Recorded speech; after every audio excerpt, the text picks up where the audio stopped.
Olá pessoal, nessa aula eu vou apresentar uma arquitetura básica de um sistema de recuperação de informação. A gente já viu essa figura aqui na aula de introdução, né? Nessa figura aqui a gente observa aqui um usuário que tem uma determinada necessidade de informação. Tá? Ele tem uma tarefa, né, um objetivo, em estar utilizando um determinado motor de busca, né, e isso está associado a uma necessidade de informação que ele tem para resolver aquele problema. Tá? E aí ele precisa especificar essa necessidade dele de uma forma que o sistema compreenda, né, que é essa representação da consulta aqui, Query Representation. Tá? E daí isso é encaminhado, né, ao engenho de busca, que é essa parte central aqui, né, que vai processar a busca, retornar os resultados ao usuário, né, de uma forma que priorize o que parece ser mais interessante para ele, que atenda mais os requisitos dele. E isso depois pode ser avaliado, né, muitas vezes utilizando um determinado feedback do usuário, para que a busca seja cada vez melhor para ele em futuras utilizações, né? Para que seja útil para outros usuários em situações parecidas, ou até para aquele mesmo momento de interação ali, quando o usuário está buscando e está refinando a forma de buscar ali para tentar aproximar mais dessa necessidade dele. E para que isso funcione de forma eficiente, essa parte aqui à direita já tem que ter acontecido, tá? A gente já tem que ter uma base montada que, quando a gente fala de documento textual, que é o nosso foco aqui, a gente chama de corpus, tá? E aí a gente vai ter que ter já definido como isso vai ser representado internamente e como isso vai ser indexado, ou seja, a gente vai ter uma estrutura de dados que seja eficiente para a busca, tá? E quando isso é indexado, isso é colocado, né, dentro de um índice, né, que é essa estrutura de dados que nos permite uma recuperação aqui muito rápida do que tem na nossa base. Ok? Eu vou passar aqui ao longo da aula em cada uma dessas partes aqui da arquitetura para explicar em mais detalhes. Então, começando pela especificação da consulta, né, a gente viu que o usuário ele tem uma necessidade só que ele precisa especificar essa necessidade dele de uma forma que o sistema compreenda, tá? Se o sistema não foi projetado para responder perguntas, tá? Então talvez especificar na forma de perguntas não seja tão interessante, pode até retornar um resultado legal, mas talvez seja mais interessante não formatar a entrada como uma pergunta e sim como palavras-chave. Então, por exemplo, como eu posso cozinhar aí tal comida, né? Ao invés de especificar dessa forma, como eu posso cozinhar ou como eu posso fazer, se o sistema não está preparado para entender que isso é uma estrutura de pergunta, talvez seja mais interessante simplesmente buscar por receita e dizer o nome do prato, né? Por exemplo. Então, a gente precisa ter um alinhamento com a forma como o usuário vai utilizar esses sistemas. Então a gente está muito acostumado com busca por palavras-chave, né? Busca como a busca que acontece na web, né? Como a busca clássica lá da Google, ou busca no sistema de e-commerce, quando a gente vai procurar um produto para comprar, mas a gente tem diversos tipos de sistemas de recuperação de informação que podem ter estruturas diferentes para um determinado uso em um determinado contexto e que o usuário tenha ciência da forma como ele pode dar entrada nessa informação, né? Por exemplo, essa consulta ela pode ser um texto, né? Ela pode ser, por exemplo, um resumo de uma tese. E aí você coloca o resumo lá e vai buscar por teses ou por patentes ou por outros materiais que sejam similares, que estejam no mesmo contexto, que tenham os mesmos objetivos daquilo que está especificado naquele resumo. Tá? Mas o usuário só vai colocar aquele resumo se ele souber que aquilo é possível. Tá? Então, a gente precisa preparar o sistema, obviamente, para estar sempre alinhado com as necessidades do usuário. A gente já viu essa figurinha aqui, então só para a gente relembrar, né, o usuário ele tem essa tarefa e precisa converter isso, precisa traduzir isso em uma necessidade de informação e essa necessidade precisa estar representada de uma forma que seja mais objetiva para ele fazer a busca, tá? Então, aqui a gente partiu de uma necessidade que era livrar-se de ratos de forma ecologicamente correta e a gente chegou até uma busca por armadilhas para ratos, porque se essa conversão aqui não fosse bem feita, né, a gente poderia estar buscando por venenos para ratos, né? Então o usuário ele tem que conseguir mapear aqui o que é que ele precisa em uma coisa objetiva para ajudar o sistema a operar bem, né? Só que esse aqui pode ainda não ser o formato final de entrada para o sistema. Isso é uma representação do que o usuário precisa encontrar, que é a armadilha, tá? E agora a forma como ele vai especificar isso pode variar, como eu falei. Isso pode ser uma pergunta, pode ser palavras-chave soltas, e pode ser navegando, tá? Mas ele precisa saber que o que ele quer são armadilhas, né? Fica muito mais fácil ele pensar assim do que pensar lá como ele tinha pensado inicialmente lá em cima, tá? Bem, como eu falei, para que isso aqui aconteça, essa busca seja processada, né, a gente primeiro precisa preparar o terreno, né? Então, essa preparação é o processo que a gente chama de indexação, tá? Ou seja, a gente pega todos os textos que a gente obteve, tá? E vai organizar nessa estrutura de dados aqui, que é chamada de índice, tá?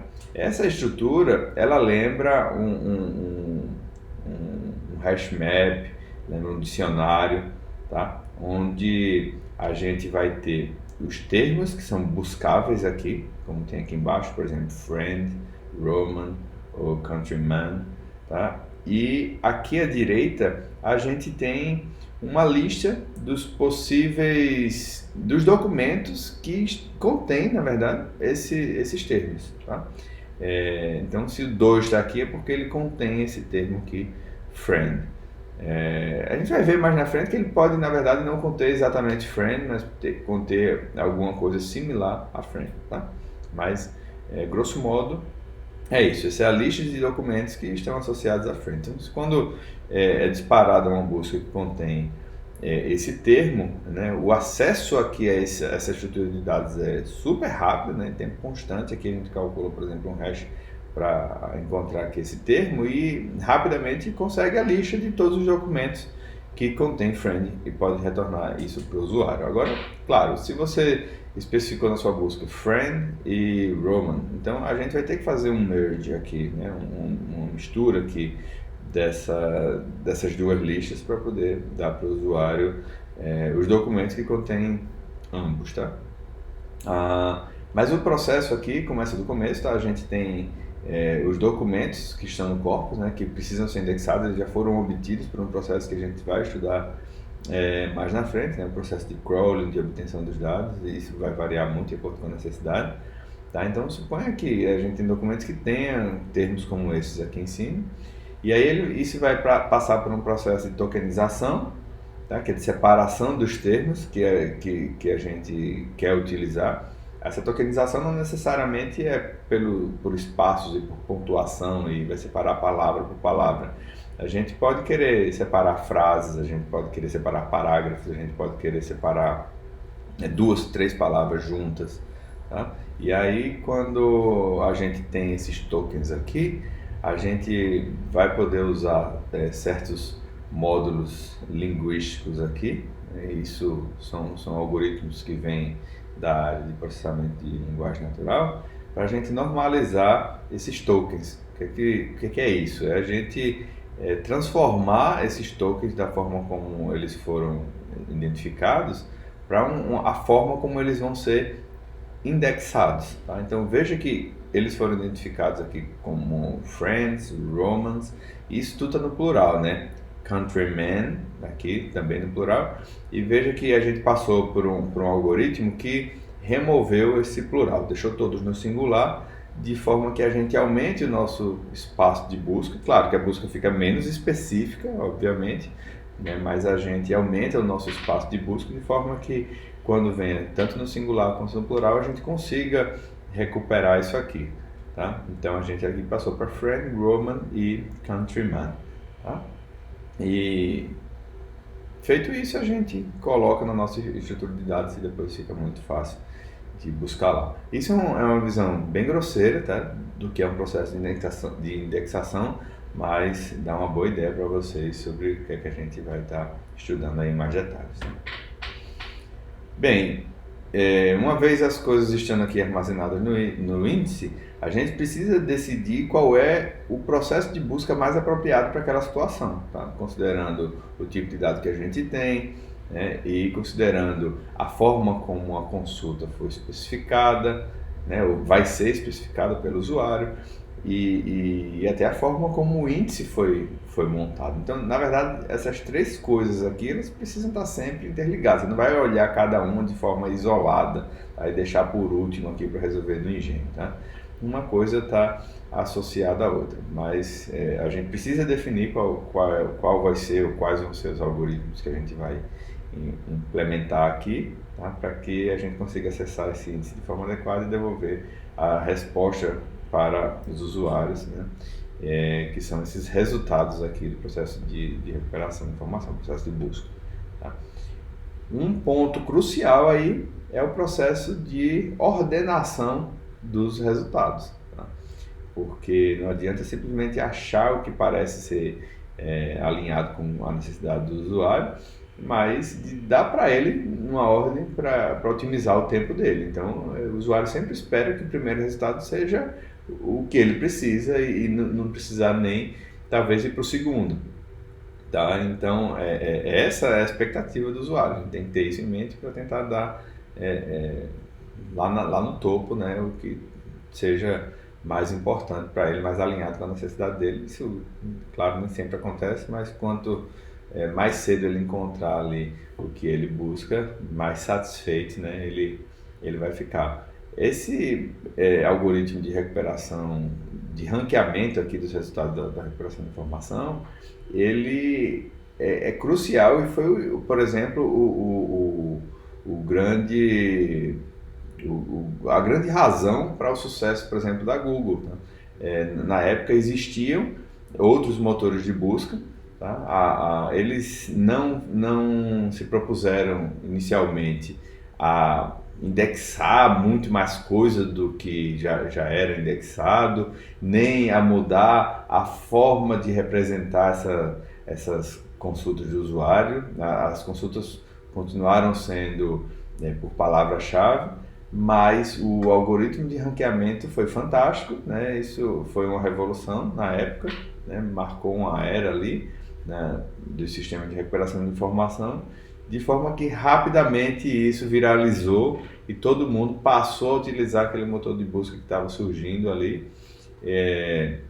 Eles inicialmente colocaram como um protótipo, né? Isso, existia uma pesquisa de doutorado ali vinculada ao desenvolvimento daquele motor de busca, e aí isso viralizou, todo mundo gostou, porque não adianta só você encontrar, mas ter que navegar a primeira página, a segunda página, a terceira página, até achar o que você quer, né? Você conseguir encontrar rapidamente ali na primeira página, isso facilita a vida de todo mundo quer esse tipo de benefício, né? Então, vejam que o restante não foi modificado, mas esse algoritmo de ranqueamento foi decisivo, né, para tudo que eles conseguiram depois fazer, né? A empresa cresceu bastante, claro que depois eles saíram mudando, né, as outras coisas relacionadas ao motor de busca, tá? Mas a semente aí de tudo que aconteceu foi realmente esse algoritmo de ranking, tá? Passando aqui, a gente tem um processo de avaliação. A avaliação, ela pode acontecer no momento que o usuário está interagindo com o sistema, tá? Porque ele pode fazer uma busca e você analisar o comportamento dele na interação com os resultados, e quando ele refinar, você já seguir uma outra estratégia. Isso pode acontecer. Mas, em geral, a gente também utiliza um processo de avaliação para a gente ver o quão bem os nossos modelos de ranqueamento, a forma como a gente apresenta as coisas para o usuário, como tudo isso está funcionando para a gente ir refinando. E tem uma terceira situação também que o processo de avaliação pode ajudar outros usuários similares àquele ou em situações similares àquela a ter melhores resultados. Por exemplo, se um usuário fez uma busca, um exemplo bem grosseiro, um usuário fez uma busca que foi originada de uma determinada região, né? Aquela busca parece estar muito associada a um aspecto mais regional, uma busca por uma atração turística, alguma coisa do tipo, e ele, ao invés de clicar no primeiro resultado, ele clicou no terceiro. Depois outro usuário similar àquele, numa situação parecida, fez uma busca idêntica e, ao invés de clicar no primeiro, clicou no terceiro. Depois chega um terceiro usuário, é bem intuitivo a gente achar que a gente poderia tentar pegar esse terceiro resultado e jogar para cima, né? Jogar para ser o primeiro e ver se o usuário vai clicar ali. Enfim, a gente pode ir refinando o algoritmo de ranqueamento baseado também na interação de outros usuários. Existem muitas possíveis técnicas para isso, né? Muitas delas são segredos industriais. A gente não sabe exatamente como funciona, mas a gente tem uma ideia. E aqui a gente vai ver as formas clássicas, e aí vocês, quando forem implementar os motores de busca de vocês vão poder também explorar a criatividade, entender bem os requisitos da aplicação e as situações que a aplicação é exposta, para tentar também criar coisas interessantes. Mas quando você cria coisas interessantes, você precisa testar se aquilo ali ficou bom, né? Se aquilo ali faz sentido. Então, esse processo de avaliação aqui, ele é decisivo para isso, para você verificar se o que você está fazendo está bom, né? Avaliar sistemas de recuperação de informação não é tão direto, não é tão simples, né? Principalmente quando a gente não tem informação muito explícita para a gente avaliar. Muitas vezes a gente precisa criar cenários de experimento envolvendo pessoas, envolvendo usuários, criar situações, observar o comportamento deles para a gente poder ter um insight do que está acontecendo ali. Então aqui tem um resumo aqui de diversos pontos que a gente pode atacar aqui quando a gente fala de avaliação, né? Então essa avaliação ela pode ser implícita, tá? Que, por exemplo, pode ser baseada nos cliques do usuário, né? Como esse exemplo que eu acabei de falar, se ele clicou no primeiro, se ele clicou no segundo, tempo gasto interagindo com determinado item que foi retornado para ele, né? A gente tem, como eu falo, sempre às vezes um pensamento um pouco engessado em relação a uma busca da web, tá?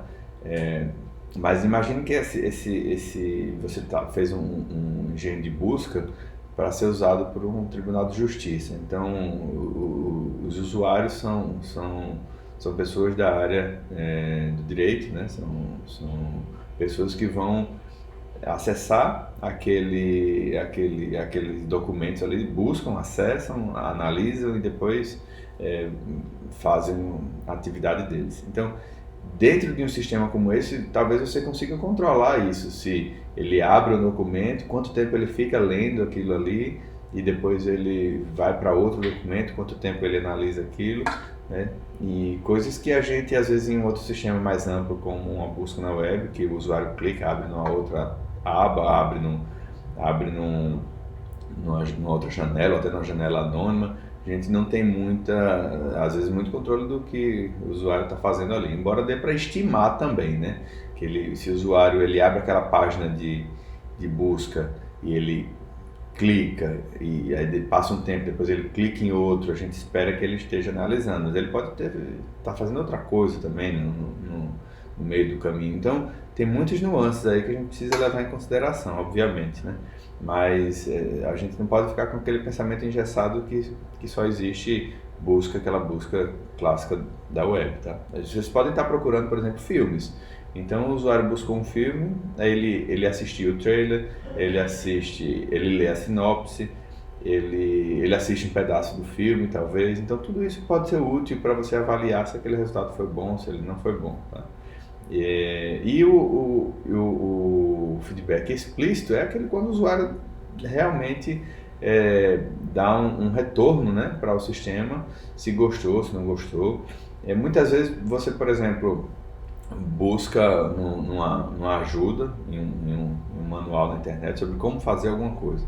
E aí você cai no site do fabricante, no site do prestador de serviço ali, lê as instruções e às vezes aparece um balãozinho ou em algum lugar aparece lá. Essa informação foi útil, né? Querendo um feedback, aquilo ali é porque aquilo ali você caiu em um motor de busca, né? Que tentou recuperar a informação sobre o problema que você tinha, né? E como resolver ele. Então ele quer esse feedback se você gostou, se você não gostou. Isso pode ser também através de notas, né? Você colocar lá 5 estrelas para um filme ou para um livro, né? Enfim, algum tipo de nota aqui que pode ser útil para fazer a avaliação, tá? É, esse processo de avaliação ele pode ser realizado pelo mesmo usuário ou por terceiros, como eu falei, né? O próprio usuário ele dá um feedback e esse feedback é útil para ele, ou pode ser útil para pessoas parecidas com eles ou pessoas em situações similares àquela que eles um dia estiveram, né?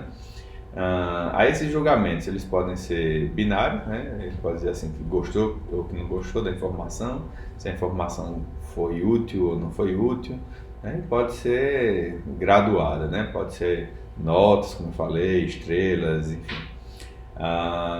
O resultado aqui, né? A gente do processo de busca, ele pode ser ordenado ou não. Então a gente tem que levar em consideração isso também no processo de avaliação, claro, né? Se a gente tem que avaliar considerando uma determinada ordem, não, normalmente existe uma ordem para esses resultados, né? Em relação às métricas e ao que a gente observa, né, quando a gente está avaliando, tem muitas coisas, certo? Então, normalmente a gente quer julgar relevância, tá?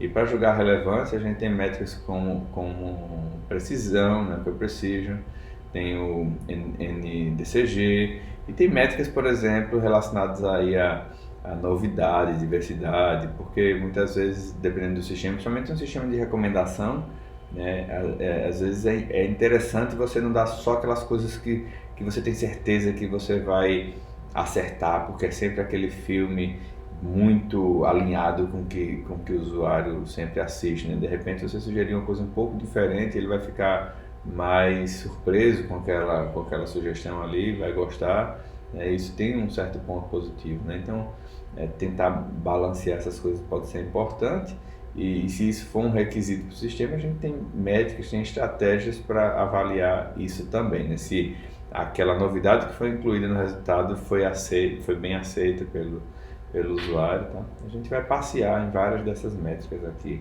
ao longo do nosso curso. Então, muito do que o usuário tem como retorno, a gente precisa avaliar se é útil ou se não é. Por exemplo, a gente pode ter 2 itens que são extremamente relevantes, os mais relevantes, só que eles são praticamente iguais, tá? 2 resultados praticamente iguais numa busca web. Tá? 2 sites que têm praticamente o mesmo conteúdo, só que estão hospedados em lugares diferentes. Então, é útil dar aqueles 2 resultados, né, para o usuário. Não é melhor você tirar um deles e jogar outra coisa ali. Então, nem sempre a utilidade está assim, diretamente associada à relevância. Tá? Então, além disso, tem o esforço, né, e o custo para poder você obter aquela informação, para você dar aquela informação para o usuário. E é sempre um trade-off, a gente precisa avaliar o custo-benefício de certas decisões. A gente pode querer um algoritmo super deep aí, super moderno aí, e que demore muito para dar um resultado que é um pouquinho só mais relevante. A gente tem que avaliar esse custo-benefício aí do nosso sistema, né? Em relação à completude, à cobertura dos resultados, né, que é o que a gente chama de recall, eu posso dar para o usuário itens que sejam realmente muito relevantes para ele, né? Ser bem preciso no que eu estou entregando, mas eu posso deixar de fora do resultado, com medo de errar, muita coisa que seja realmente, que seja importante também, né? Eu acabei deixando de fora, eu tirei itens relevantes do meu resultado com medo de não trazer uma coisa que seja tão boa, né? Eu gosto de fazer uma analogia a isso, por exemplo, numa mesa de bar, tá todo mundo discutindo lá sobre um tema polêmico e tem uma pessoa que está ali pensando em dar uma opinião, só que ela tem medo que aquela opinião não seja relevante, ou seja, não tem uma boa precisão, tá? Ela fala e as pessoas acham que a pessoa falou uma besteira, né? E aí ela vai deixar de falar. Então, ao longo do tempo que as pessoas estão ali discutindo, muitas coisas podem ser deixadas, né, de serem faladas, podem deixar de ser faladas, com medo de não ser relevante. E talvez se elas fossem faladas, algumas delas, 10, 15, 20%, seriam realmente relevantes, né? Mas como elas, como o processo de busca preferiu não trazer isso, né, a gente pode diminuir o recall. Tá? Então é sempre um trade-off sobre o que trazer, né, e do que trouxe, do que decidiu trazer, o que é relevante e o que não é. Então são essas métricas de precisão e de cobertura, a gente vai estudar isso em detalhes, e tem algumas métricas que são combinações de outras, aí, por exemplo, a métrica F1 que combina aqui precisão e recall. Tá? Então, deu para perceber aí que a relevância é o principal foco, né, porque é ela que vai nos dizer, né, se a busca, né, o resultado da busca vai satisfazer essa necessidade do usuário, certo? Ou seja, se o que veio ali no resultado, aquele documento, né, tem de fato o conteúdo que o usuário espera, tem a resposta àquela necessidade dele de informação. Aqui tem uma figura que vem de um dos nossos livros textos que mostra um pouquinho mais desse processo de indexação, né? Mostra que a aquisição desses documentos para montar o corpus, ela pode vir a aquisição de várias fontes, tá? Por exemplo, pode ser e-mails, pode ser páginas da web, pode ser notícias, enfim, pode ser qualquer coisa, por exemplo, rede social, comentários, dados, né, por exemplo, do Twitter. Então, depende muito do que você vai querer recuperar, tá? E você vai ter que implementar os mecanismos para acessar isso da melhor forma. Muitas vezes os provedores de informação, eles disponibilizam as APIs para você acessar, né? Muitas vezes não, né? Em outras situações você tem que realmente fazer o crawling, né? Que é navegar na web como se fosse uma pessoa e sair extraindo informação ali. Então vai variar de situação para situação, mas normalmente você tem estratégias mistas aí de obtenção de informação para você montar a sua base, seu corpus aqui.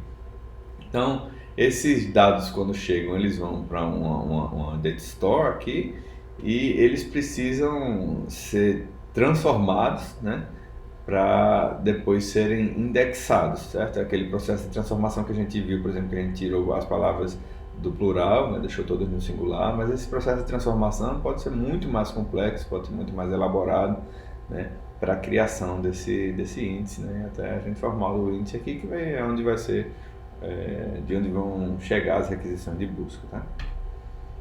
E aqui tem uma figura também interessante que mostra um pouco mais em detalhes aqui o processo de consulta, tá? Então a gente tem o usuário que vai interagir com o sistema, tá certo? E veja que todos esses módulos aqui eles se comunicam, né? Porque o usuário ele vai querer observar os itens numa determinada ordem que vem lá do índice, só que ele dá um feedback, esse feedback aqui ele retorna para o algoritmo de ranqueamento que interage com o usuário, e assim a gente forma esse ciclo aqui, tá certo? E o importante é observar aqui que a gente tem um log, né, a parte aqui, que é o log da avaliação e da interação do usuário com o sistema, e esse log ele alimenta o algoritmo de ranqueamento, né, para fazer com que isso seja refinado e assim por diante. Aqui estão as fontes bibliográficas que foram utilizadas para essa aula, tá certo? Então a gente encerra por aqui, até a próxima, até mais, gente.